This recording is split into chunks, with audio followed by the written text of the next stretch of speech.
সে হয়তো বুঝবে, কিন্তু এখানে সবাই তো আর একরকম মন মানসিকতা না বা জ্ঞানও রাখে না।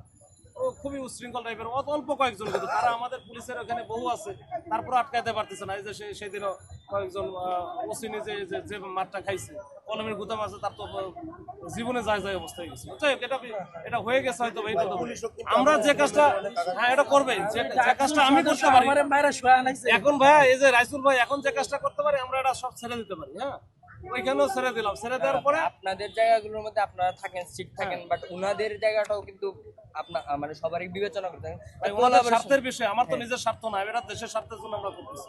এখন যদি সবকিছু আমরা ছেড়ে দিই, ছেড়ে দিবেন কেন? বাট হচ্ছে এই যে পরিস্থিতি, এটা নেগোসিয়েশন করে আপনারাও কোলাবরেট করেন, ওনারাও কোলাবরেট করে। এখন একদিন দুদিন হলে হয়, মানে ঠেলাঠেলি যে সাংবাদিকদের দৃষ্টি আকর্ষণ করার জন্য একদিন হয় বা 2 দিন হয়, কিন্তু প্রতিদিনই আসবেন, প্রতিদিনই এই কাজ করবেন, এটা তো আমি সাংবাদিকের দৃষ্টি আকর্ষণ